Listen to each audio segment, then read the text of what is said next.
Hey Waffle Gang, I do hope you are well. My name is Mark and today we're checking out some more relationship stories, and this is down the entitled Parents route or entitled People route. And if you do love a Reddit story, why not consider hitting that like, subscribe, maybe that notification bell too. It all massively helps out. Now, before we do get into today's story, it's an absolute crazy one that I haven't seen since the start of the channel, pretty much, when we used to cover the entitled Parents days and the entitled People, all that sort of stuff. Absolutely crazy. It's all one story, so brace yourself basically.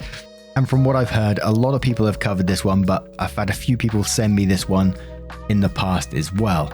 So I do apologize if you've heard it before, but I haven't. So I was going to just read this one today. Let's get started.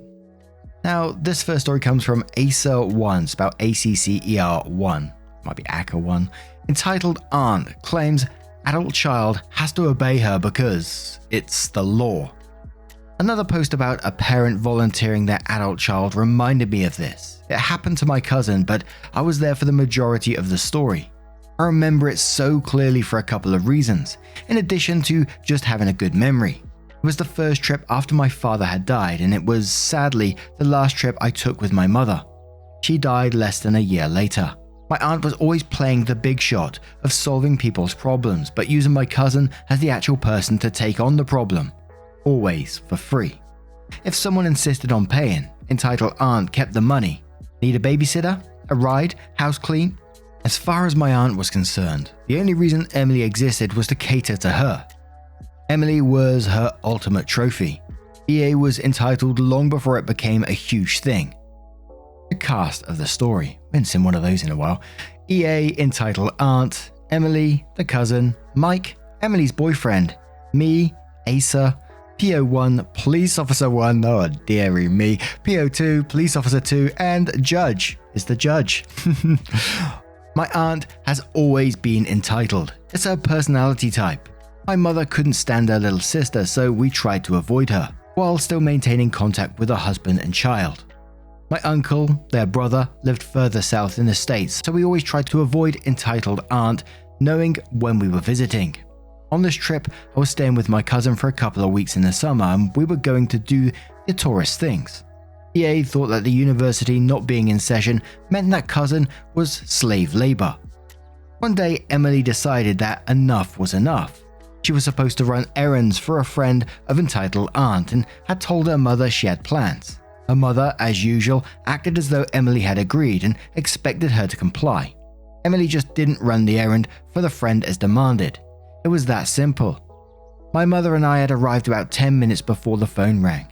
Entitled aunt called, and though this was back during landlines, she was screaming so loudly that both my mother and I could hear both sides clearly. She said, "How dare you embarrass me with my friends? You call Mrs. No Name and apologize immediately. You are grounded for a month and you may not drive the car at all. Now you make that call and go and run those errands now." If anyone can explain how she was supposed to do this without using a car, I'd like to know. Emily replied, "Mum, I'm 22. I do not live in your house. You do not pay my bills and you do not own my car. Run the errand yourself. I have plans." Opie goes on to say, "My mum was a little nervous leaving us at that point. It's a mum thing and as she has met her sister thing, even though we were both fine." She left just after meeting Emily's boyfriend. We left and went to a water park and a few other things. We got back to the house and were talking about where to have dinner. Mum insisted on paying for us to go someplace really nice for dinner that night. We get back and Emily's car is gone. She called and asked where it was. She said, "Mum, do you have my car?" Entitled aunt replies, "Yes, I do. Your father brought me over so I could check and see if you had obeyed me. I told you that you were grounded and you were not there when I arrived. I'm keeping the car for a month, but I'm going to let Mrs. No Name borrow it because you've been so horrible to her." Emily replied, "Mum, that's stealing. I want my car back now or I'm going to report it stolen. No, Mrs. No Name can't drive my car." Entitled aunt replied, "I'm your mother. What I say goes, Missy. You need to learn and respect and get it through your head that I'm in charge and you are the child. You don't own anything. It's mine because I am your mother. The police will likely arrest you for wasting their time." Emily hangs up and looks at me. She is so angry she is crying in rage. She says, Aka, if I call the police, she's going to know you are here. I say, I can live with that. That fallout is a whole other story. She picks up the phone and calls the police, tells them that the car has been taken without her permission and where it is. Mike drives us over there. We do not want to miss the show.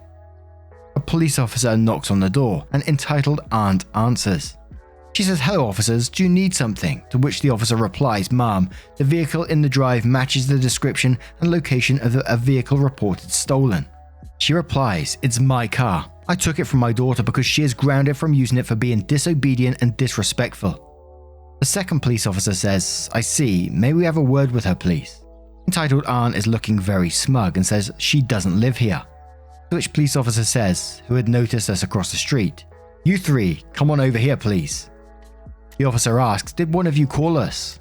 Emily replies, I did, it's my car officer. My mother seems to think she has control over it and me. Aunt says, it's my car. I'm your mother and you have to obey me. It's the law. Tell her officers. Police officer 2 says, actually ma'am, there is no such law. Your daughter is an adult. Aunt replies, there most certainly is such law. I'm going to report you to your chief for not knowing it. I may even sue. Police officer says to cousin, may I see the car registration and your license please? And Emily hands them to him. Police officer says, Mom, this car is registered in the name of your daughter and only your daughter. It's her car and you have no right to drive it. Entitled Aunt looks at the registration the officer is showing her and then snatches Emily's license from him and slams the door. The police officers look at each other for a moment and then shrug and ring the bell again. Entitled Aunt answers it, looking very smug. The police officer says, Mom, I'm going to need you to return the license now. Entitled Aunt hands him the license that she just cut into several pieces. She goes on to say, now she can't drive because she doesn't have a license. She looks at Emily as though she just scored some odd victory. Then she finally notices me. Asa, what are you doing here? I reply, just trying to have a nice visit with my cousin. She has hated me for years. Aunt says, you need to leave. I didn't give you permission to visit. Where is your mother? I said, I don't need your permission. My mother is not here. I can travel without her. The police officer says, Mom, you are under arrest for destruction of government property. Apparently cutting up a valid license is a felony in some places. Who knew? And grand theft of this car. She says, you can't arrest me. I'm her mother and I have rights. Police officer 2 says, yes you do. He then reads them to her. The officer explains to us that until she destroyed the license, he'd been willing to issue an appearance ticket. Then instead of being arrested, she would just have to appear in front of the judge and get a fine. This was a much bigger deal. Emily ran into the house to tell her father what had happened. We all chatted for a little bit until the phone rang. It was entitled Aunt telling him to call their attorney. I drove the car back to Emily's and took her to get her license replaced the next morning. The attorney, called by my uncle apparently, didn't know my aunt and he showed up at the first hearing. A week later to try and get it dismissed. It looked to be going her way at first.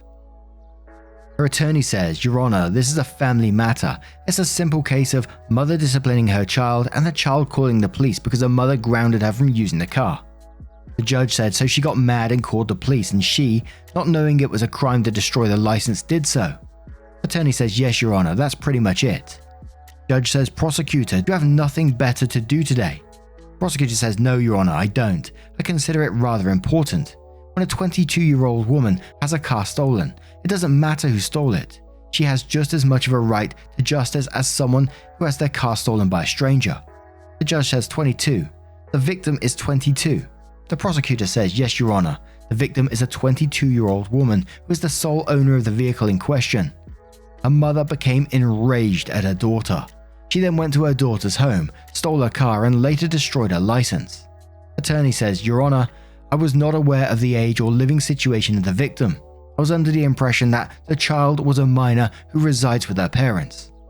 Entitled Aunt was sitting there looking smug. Her attorney was sweating bullets.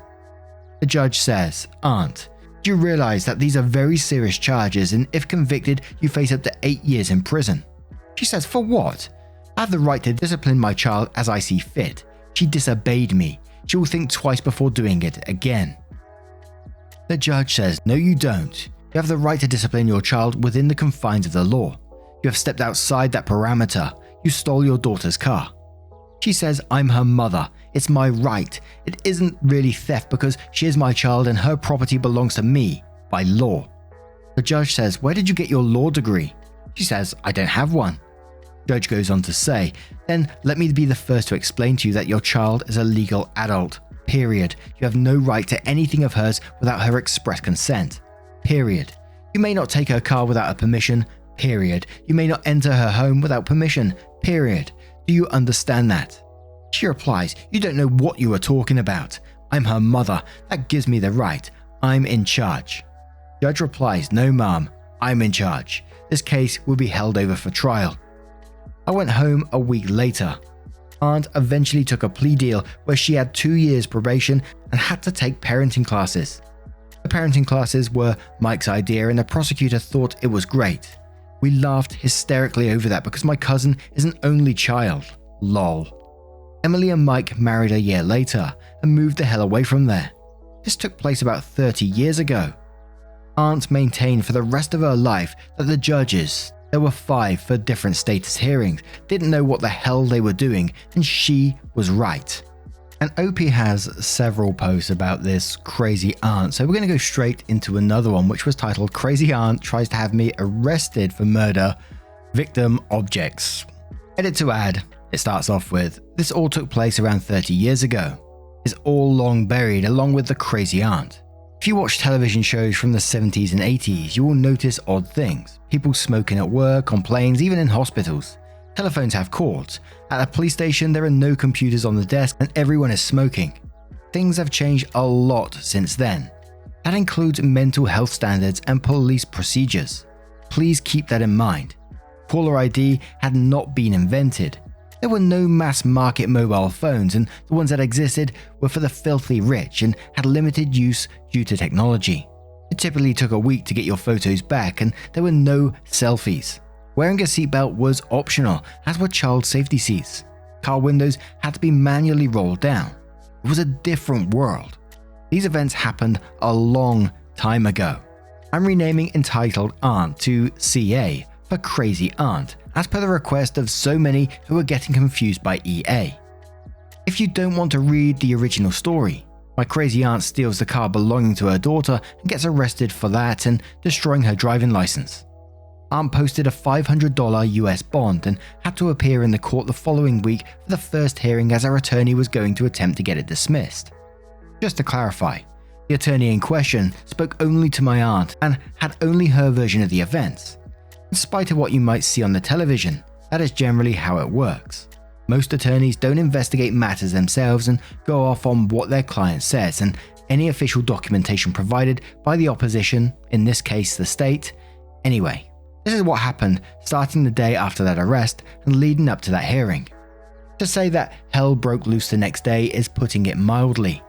Even though my cousin Emily had a ticket written by the officer from the night before, stating that she had a valid license and to call in if necessary, we opted to have me drive to the license branch to get a replacement. It only took a few minutes and we're on our way to the museum. We were both a little nervous because my aunt hadn't called or anything, and with her silence was something to be worried about. We left the museum to get some lunch and my cousin went to the restroom while I waited at the kiosk. As I'm standing there, a police officer approaches me. There are 3 others milling about, looking very out of place in that area. You know, the fake "I'm supposed to be here and need to look fake busy" behavior. The officer asked me for identification, and as I go to pull my license out for him, I asked him what was going on and why he needed to see it. I said, "Sure officer, let me get it. What's going on?" Police officer responds, "I have a report that you are an endangered runaway involved in the trafficking of narcotics." I stopped cold and stared at the officer. He was not kidding. I started laughing. He was not amused. My cousin approached us. I said, "I don't suppose the name of the person who gave you the tip is Crazy Aunt?" Officer says I can't give that information out. I hand him my license. As you can see, I'm over the age of being considered a runaway. I was 21. I'm also not involved with narcotics of any kind, and if you need to discuss this further, you can contact my attorney, and please tell my crazy aunt I said to drop dead. Police officer said, "I'm sorry for bothering you, but we had to check." I said, "I get that. Maybe I was an endangered runaway, and until you check, you can't possibly know that." What you should know, however, is that your source was arrested last night for stealing a car and destroying government property. Officer says, well, I'll check on that when I get back. Maybe we need to add another charge to our list. Have a nice day. Cousin and I get our food and head back to her place. When we arrive, there are about 30 messages on our answering machine. For you young people, it was a primitive form of voicemail. Several were from my brother. It seems that my aunt, delusional as ever, called him and told him I had been arrested for drug trafficking and was in really serious trouble. He was a little concerned. I called him back and told him everything. Thankfully, he hadn't booked a flight to get to see me, so crazy aunt failed on that front. I told him our plans for the evening and he told me to be very cautious around my aunt. I told him not to worry, I'd be fine. The other messages were from crazy aunt to me, demanding that I leave, explaining that I'm not allowed by law to visit that state without her permission or without being with a parent or legal guardian. The world was a strange place in her head and she was going to have me arrested if I didn't leave. Naturally, she blamed me for her arrest the previous evening. Emily and I went out for dinner and to attend the concerts in the park series that was going on that week. I had a feeling I was being followed. I was trying to pinpoint where my crazy aunt was in the crowd when Emily said softly, straight ahead, 3 o'clock. Yep, there she was. Unlike everyone else who was facing the band, she was staring at us. Just staring. We decided to cut the evening short and went home. I like weird, but that was sinister. About an hour later, there was banging on the door. It was the police again. We let them in. They had a tip that it was a drug house and asked if we minded them searching it.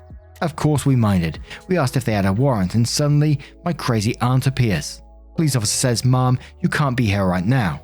Aunt says, my daughter lives here. Police officer says, I'm sorry, Mom, you will still have to wait outside. I said, so you gave them another false tip. Aunt says, no, I told you you'll be arrested and I was right. If you aren't hiding drugs, then why do you care if there is a warrant? Answer me that. I said, because privacy is important to us as citizens in a free country. The officer says, Mom, no one is being arrested. We were following up on a tip and apparently you are the one that made the accusation. Aunt says, arrest her. She isn't supposed to be here. Officer says, why not? Because she doesn't have my permission to be here. I've told her specifically that she is not allowed to visit my daughter without my permission. Officer says, do you own this property? She replies, no, my daughter lives here, so it's my home too. Emily says, no, it's not your home. I invited OP here, now please leave us alone. Aunt says, she doesn't have my permission to even be in this state. Officer says your permission is not required to visit this state, or even this person. They are both adults. I say, officers, this woman has now made 2 false complaints against me, harassed me, and threatened me. Is there any chance you can arrest her? Lose her paperwork for about 10 days. By then, I'll be home. Aunt says, they can't do that. I have every right to keep you away. Besides, I have to be in court next week because of you. The officer says, why does she have to be in court? Emily replies, because she stole my car and torn up my license yesterday. The officer says, that was her. I heard about that at the station this morning. I said, what are my options? The officer says, I'm sorry, but we can't lose her paperwork, though I certainly sympathize with you. You can, however, press charges against her if you like. It would get her out of your hair until morning at least. I said, I'll take it. I signed the form and she was arrested again. This time she posted $1,000 and was released, because the police clearly don't understand the law and how she is right. She goes back to try and harass me and control Emily. The problem was now that she couldn't find us. While she was busy being arrested and bonding out, I talked to my mum and her brother and sister-in-law. My mum got us a hotel suite booked under the maiden name of my good aunt. Emily and I packed up and moved to the hotel. 4 days later, there is a knock on the hotel room door. I answer it to find the police standing there. This was different. 2 were in uniform and 2 were in regular clothes, detectives. Oh boy. I sighed, told them I'm not a runaway and there are no drugs, but come on in anyway, and offered them some of our soda supply. They declined. Detective says, as a detective now, do you know why we are here? I said, not specifically, but if I were to guess, I'd say my crazy aunt has cooked up some news story to sell you. Detective says, do you know where we can find Emily? I said, yes. Detective says, is this a confession? I say, to what? Detective says, to her murder. Opie says, what? Detective replies, your aunt says that you have always hated your cousin and that 4 days ago you got her out of the way and then killed Emily and dumped her body. We would like to know where her remains are to give her family closure. Cooperation would go a long way here. I said first, crazy aunt is the one that always hated me. It's a long story. Emily is one of my best friends as well as my cousin. Second, I not only didn't kill her, she isn't dead. Detective says, then where is she? I said taking a shower. We just got back from the pool and chlorine does nasty things to her curls. She'll be out in a minute. Sure you don't want a soda while we wait?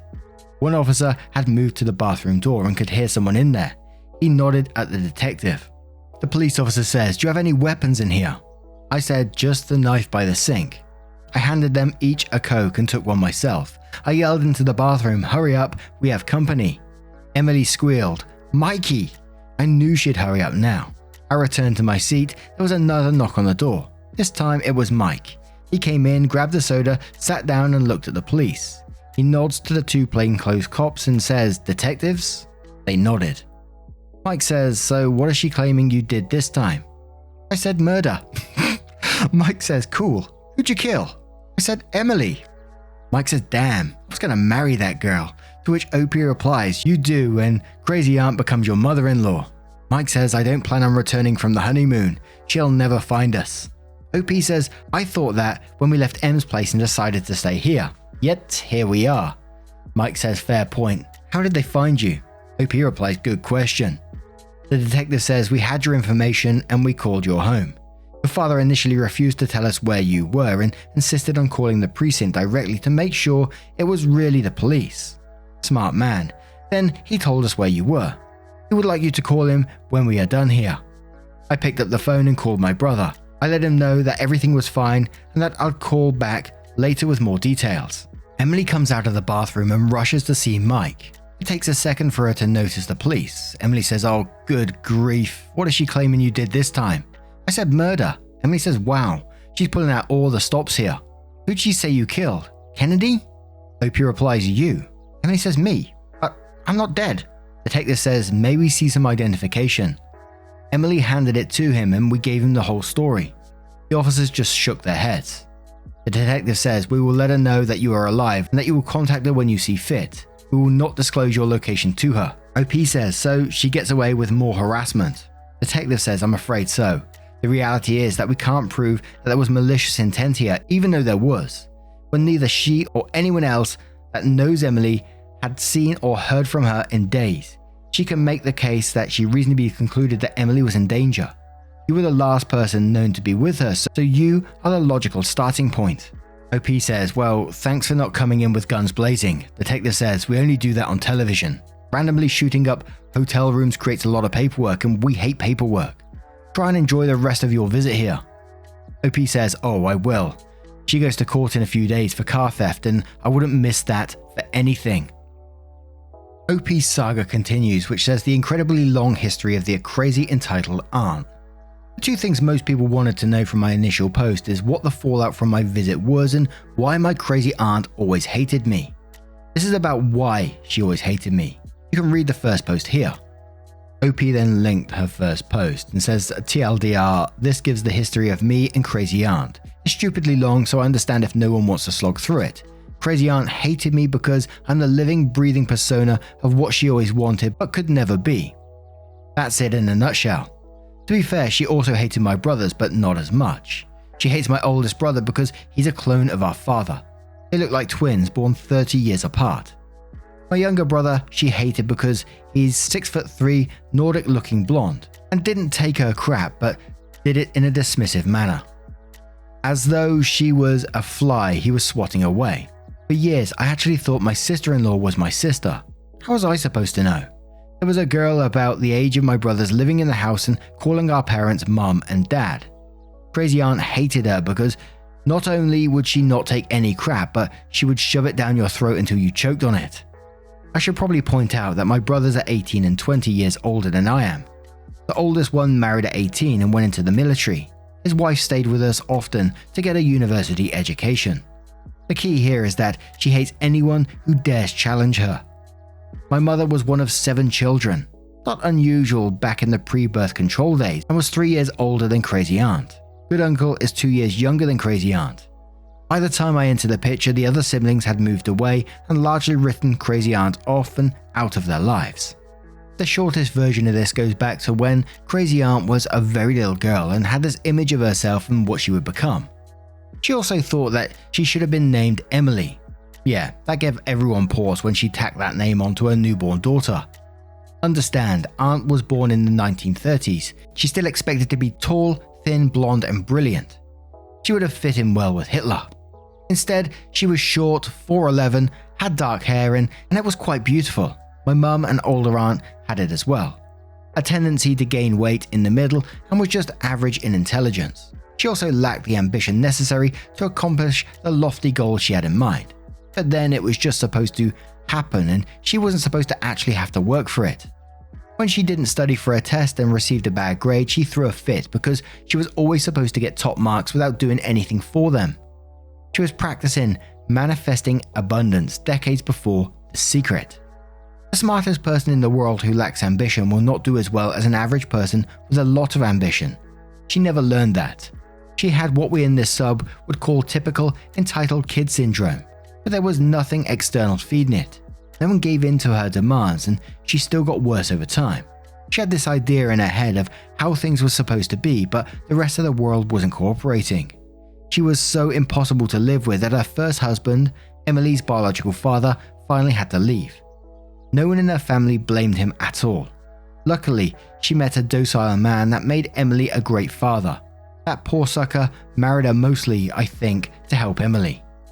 At one point in the 1970s, Aunt went back to school and tried to become, wait for it, a psychologist. She didn't make it into the grad school program and instead became an MSW, Masters in Social Work. Let that sink in for a minute. Emily is precisely 11 months older than I am. She is also the first girl born in our generation. All of my mother's other siblings had boys, lots and lots of boys. Then Emily, for 11 glorious months, crazy aunt had done something none of them had done and had a girl. Then I took that title away from her. I also had the temerity to be born 6 weeks early and with double pneumonia. Back then, either of those things should have killed me. Having both required a miracle, and we got it. My mother had an outstanding doctor who managed to save us both. Aunt was busy planning the epic first birthday party for Emily. What was everyone in the family doing when they should be talking about Emily and her party? They were talking about me and my mother, checking with each other to see if anyone had heard anything. At one point, Aunt called my father and told him, in her expert opinion, she's a social worker, it would be better to let it die because you already have 2 children and you don't want to be burdened with a sick and mentally baby. My father informed her that they had 3 children and then quits taking her calls. She quit calling because he would pick up, hear her voice then hang up.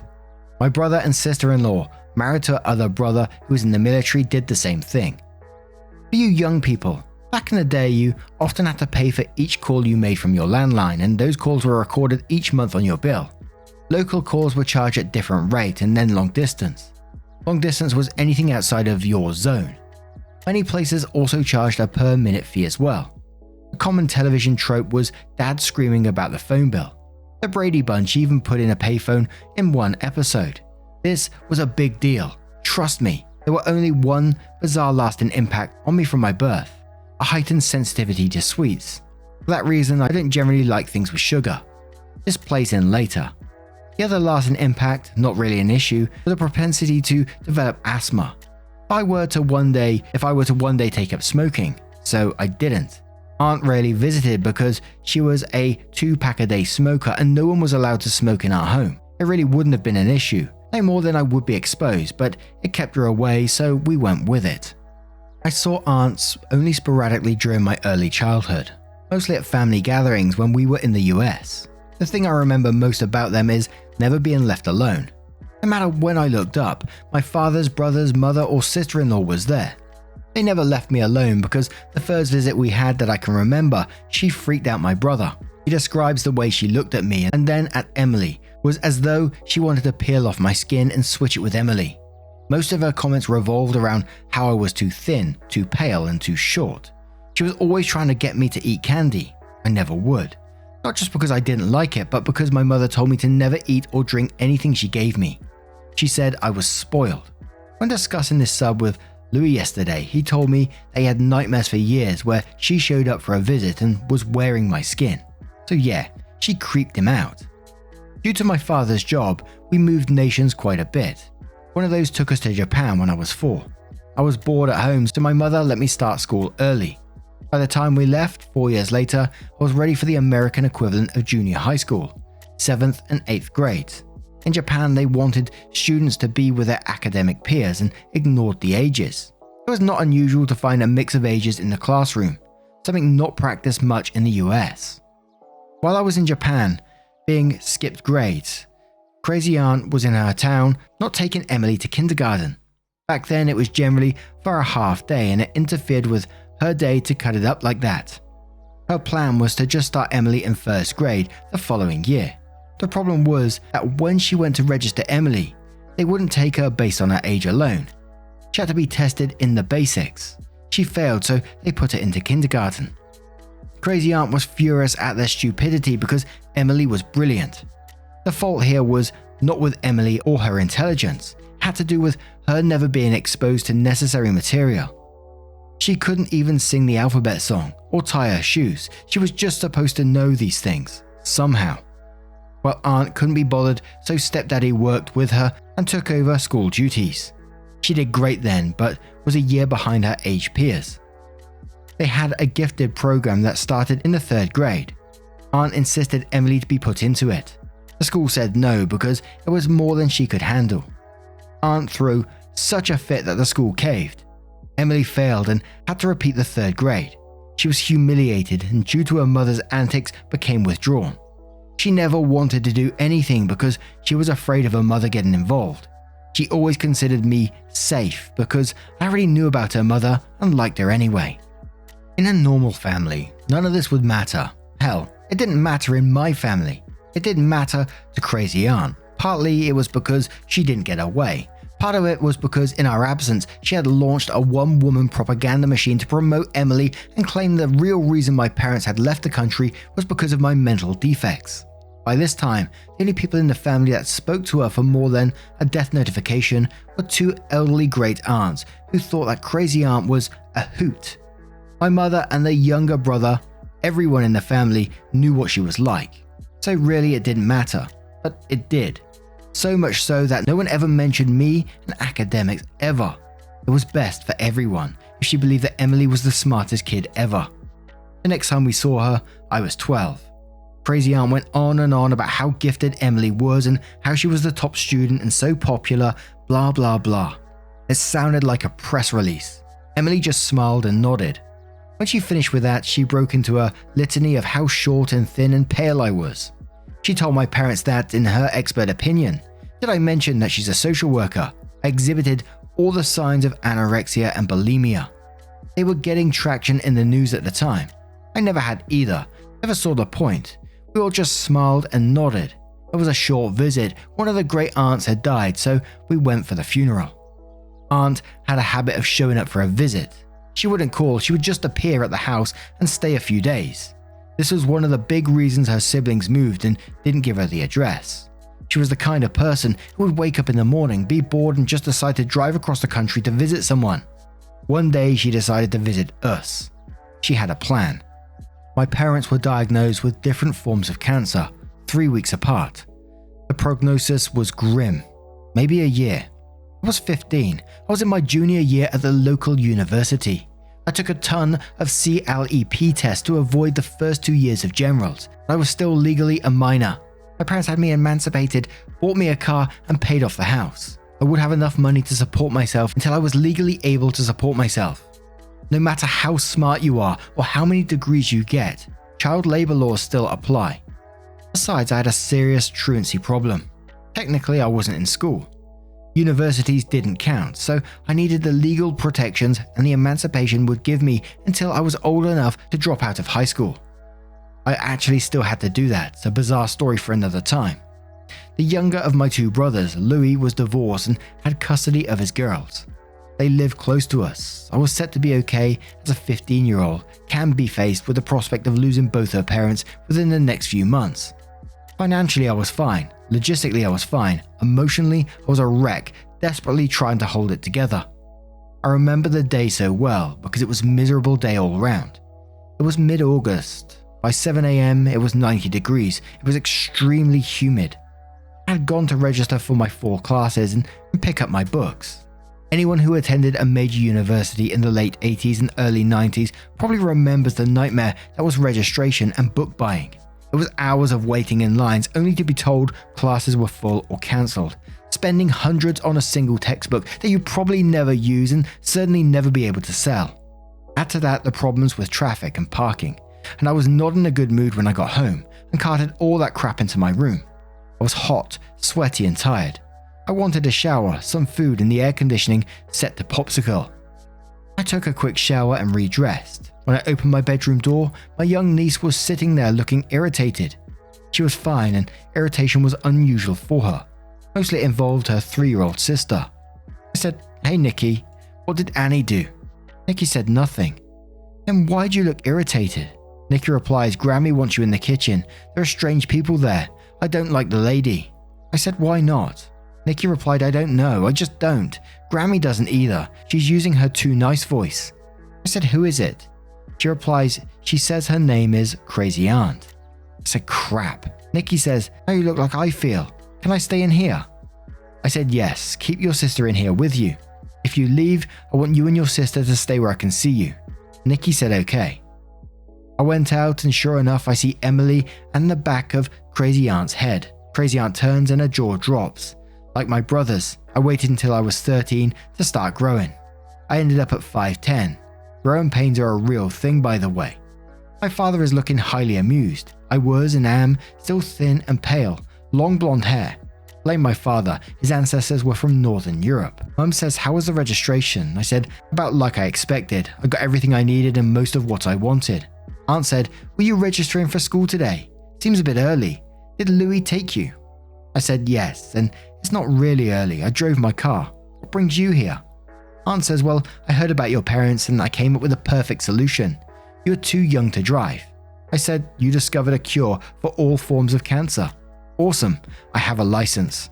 Aunt says, "No, I mean to your problem. I don't approve of young people driving. It gives them naughty ideas." I said, "My problem is that my parents have cancer. Cure that and you solve my problem. I don't care what you think about driving." Aunt says, "No, I have a solution for what to do after they are gone. Don't sass me."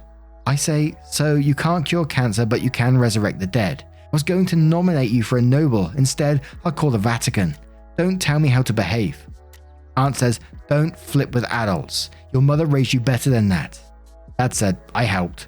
Aunt says, "That explains it." Dad says, "Thank you." To which I say, "What is your grand plan?" To which Aunt replies, "You will of course come and live with us." I said, "You've got to be kidding me." Aunt says, "I'm not. You can go to school with Emily.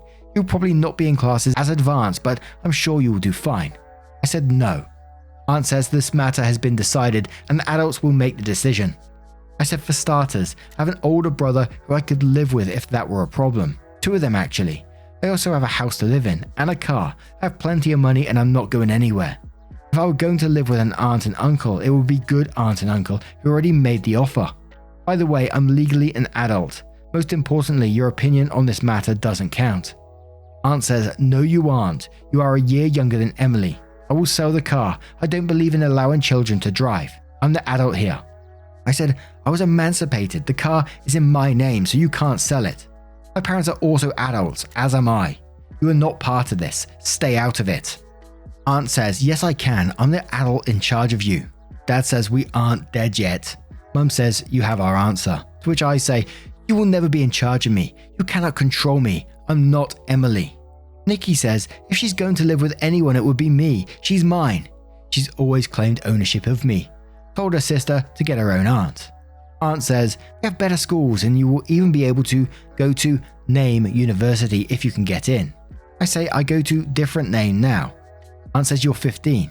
I said, "Thank you for pointing out the obvious. By the way, Name headhunted me and I turned them down. I told them I didn't want to live that close to my crazy aunt. Now things are difficult enough for us all emotionally without your insanity. Please leave us alone. You can't have me. Aunt says, well, if you're really attending NAME, what's your major? I said psychology. I plan to be a psychiatrist. Maybe someday I can have you committed. Aunt says, you are very rude. And I said, you can go fuck yourself. That is the only time I ever used profanity in front of my parents. Aunt says, are you going to allow her to speak to me like that?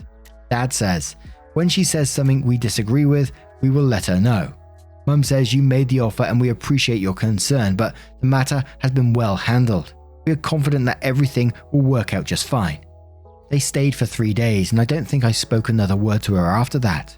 She told me that I was rude, disrespectful, and should be ashamed of myself. She demanded I apologized. I walked away. I did apologize to my parents for my language. They raised me better than that. My brother took a day off from work to keep his kids away from her. We never left them alone with her and he still didn't want her alone with me. I stayed where I was after my parents died and they both lived to see me reach 18. My brother took on an almost father-like role. Sometimes I even attribute things he says as coming from my father. Kind of a mental slip, if you will.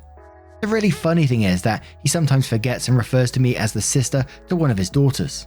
So I'm okay. You never get over losing people you love, but you go on. There is really no other choice. Emily is also great, happily married to Mike, 2 great kids. Crazy Aunt is dead, but her long-suffering husband lives on with Emily and her family. We don't talk about her mother. I'm sorry this was so long, but many of you asked for the history and there really isn't a way to shorten it without the details. The glib, I'm everything she wanted to be, sounds not only conceited but doesn't really explain it. To those of you who wondered if she was mentally ill, the answer is most certainly a yes. What qualifies as mentally ill now is not the same as back then. This term was difficult and her behaviour generally passed off as such. She was 63 when she died. There was no funeral or memorial service. She was cremated and her ashes dumped in the nearest ocean. She was deathly afraid of water and never learned to swim. Emily made that call. I think that pretty much sums up her feelings on the matter. Mostly I posted this because sometimes entitled people/parents just happen. Over time, our live and let live society has begun to breed more of them, partly because the rest of us give in to them. It's often easier. Sometimes, just sometimes, they burst spontaneously out of the ether. Emily suffered as a result of it, and I think that is why she didn't become an entitled kid or become an entitled parent herself. There was so much pain that she didn't want to do that to her children. The real happy ending here is that entitlement died with Crazy Aunt. So OP went to give us one final installment, which was called Crazy Entitled Aunt and the Italian Restaurant. This happened almost 40 years ago. I'm posting it as a thanks for reading the other stories. This one is more funny and entitled rather than infuriating and entitled. My immediate family was, for the most part, perfectly normal and boring. We were not prone to outbursts and tantrums. It was very calm and quiet. Everyone got along and we were pretty happy with our boredom. I tell you that so you understand that I had absolutely no experience at all with people prone to screaming fits. You should also know that I suffer from a case of terminal morbid curiosity. I also don't give a shit. Never did. Never saw the fun in it. This happened when we were visiting for Great Auntie's funeral. I was 12. Crazy Aunt insisted that we all go out to dinner at her favorite Italian restaurant. It was just the best. She said so and she was never wrong. The gimmick here was a little flag of Italy on the table. When you wanted more dinner rolls, you raised a flag. This is important. Flag up, you get rolls, flag down, no rolls. Remember that. The 6 of us are seated. They take our drink order and bring the bread basket. The cast has a new member. PU, for my poor long-suffering uncle, who will one day be made a saint for being married to Crazy Aunt for over 20 years. Some of you commented in my first post that he was an enabler. He wasn't. He was a victim as well. He couldn't leave her without leaving Emily. It started with the drink order. Aunt says we will have 5 sweet teas. Dad says I'll have a Coke. Mum says I'll have a Coke. I say tea, no sugar. This is a mortal sin in the South. Aunt says don't be silly, you can't have sweet tea without sugar. I said I don't like sugar. Aunt says that's stupid, bring her sweet tea. The waitress winked at me and says yes ma'am. The poor uncle says, I think I'd like a Coke as well. Emily says, I'd like a Coke. And the aunt says, we drink Pepsi, not Coke. We are having sweet tea. The waitress brought us our requested drinks. Aunt was growing agitated. Aunt likes to control everything and everyone, so she told us what to order for dinner. I'm not going to get into an ethical debate here, but I refuse to eat veal. She demanded we all have the veal. I refused. I knew this would set her off, but oh well, I'm not eating veal. My parents, after I'd explained to them years earlier why I would not eat veal, refused to eat it as well. Did I mention I get my I don't give a shit qualities from my parents? Well, they didn't give a shit either. They were perfectly capable of ordering whatever the hell they wanted, so they did. I had lasagna, it was good. My mother's was better. Once we ordered what we wanted, it emboldened poor uncle and he stepped out of line and ordered something else as well. Aunt was not having it. Aunt says, you are getting the veal. Uncle says, no, I feel like something else tonight. She says the veal is the best, which uncle replied, I still want something else. She said, you won't like it. Uncle said, I'm sure I will. Aunt says, you don't know what you are talking about. He says, I know what I like. She says, well, you can't have it. Yes, I can. She says, I said no. He says, well, I'm ordering it. She says, you always get the veal. Uncle says, because it's your favorite and you make me. I don't even like Italian food. She says, yes, you do. It's your favorite. He says, I want the lasagna. To which Aunt replies, damn it, Uncle. Order what I tell you to order. He said, no, lasagna. To which Emily said, I'll have the lasagna too. Aunt says, you can't have that. You're allergic. Emily says, no, I'm not. Aunt says, I'm your mother. I know what you can and can't eat. The aunt to the waitress says, bring her the veal. The whole time this is going on, I'm looking from one to the other like watching a tennis match. Back and forth with the pitch of her voice getting more and more shrill with each sentence. I was fairly certain that when we left, bats would have been summoned. I'm just watching them and eating a dinner roll. The food arrives and everyone got what they wanted, even Emily, much to the fury of the aunt. Then it happens. Uncle raises the flag. Aunt puts it down. Uncle puts it back up. Aunt takes it back down. Up and down, up and down. I see the bread guy hovering at the edge of the table, waiting. Flag goes up and he rushes in to drop off the new basket before it can go back down. Aunt grabs the basket and throws it at the kid that delivered it. To save time and typing, every time Aunt speaks, the flag goes down. The rest of the time, it goes up. Aunt says, you don't need any more bread. Uncle says, but I want more. Aunt says, I said no. To which he replies, I'm an adult and I can have more bread if I want. She says, no you can't. He says, why? Just tell me why I can't have more bread. She says, because I said so. You aren't listening to me. He says, I'm hungry and want more bread. She says, you wouldn't be if you ordered the veal. He says, yes I would. I always am, but you never let me have more bread. Tonight I get more. I say, I want some more bread too. To which the aunt says, no, you have had enough. I said, no, I really think I want more. Aunt says, well, you are wrong. I said, you seem upset. And she replies, that's because you people aren't listening to me. I said, yes, we are. We just don't care. We want more bread. Dad, to me, while trying not to laugh at how absurd this is, you aren't helping. I said, I think you want more bread too. At this point, the whole damn place is watching our table and the battle over the flag. I'm fairly sure there were people taking bets to see who would win. In the middle of the confusion, a nice lady sitting at another table nearest Emily tapped her and slipped their fresh bread basket to her. Emily took a roll and slipped it to me. I took one and slipped it to my father. Then it went to my mother who, after taking a roll herself, slipped one onto Uncle's plate. Aunt saw it and grabbed for it. Uncle was faster. He shoved the whole thing into his mouth at once. It was a big roll. The waitress approached the table to check see if we needed anything. Xanax was unfortunately not on the menu, and Aunt demanded she bring the check. I said I want a dessert. Chocolate cake. Uncle says sounds great, I'll have some. Emily says me too, and Dad says I'll have apple pie. Mum comes in with I'll have a cheesecake. Bring cheesecake for Aunt. She loves cheesecake. The aunt says no, we're not having dessert. We are getting the check and leaving now. Dad says no we aren't. Aunt says well I'm leaving, you can all walk home. Dad says I drove, it's our car. Aunt says I know, give me the keys, to which Dad replies no. Aunt goes on to say, you have to give me the keys, I live here. You were just visiting. Dad says, yes, I'm just visiting with my family in our car. She says, it's my state. Dad says, I don't care. It's my car and you can't have it. You're a terrible driver anyway. She says, no, I'm not. Dad replies, you drive the wrong way on the freeway. She says, no, I don't. It's the other cars are going the wrong way. Dad says, you get lost in your own neighborhood. She says, not always, to which Dad replies, you are not driving my car. She says, yes, I am. Dad replies, no, you aren't. That, ladies and gentlemen, continued while we ate dessert, paid the check my father was buying as we walked to the car, and for the entire trip back to their house, my father drove. We dropped them off and went back to our hotel room. Dad says, has your sister always been this crazy? Mum says no, it started when she was about 3. Dad says, what happened? Mum says, she started speaking in complete sentences. Dad says,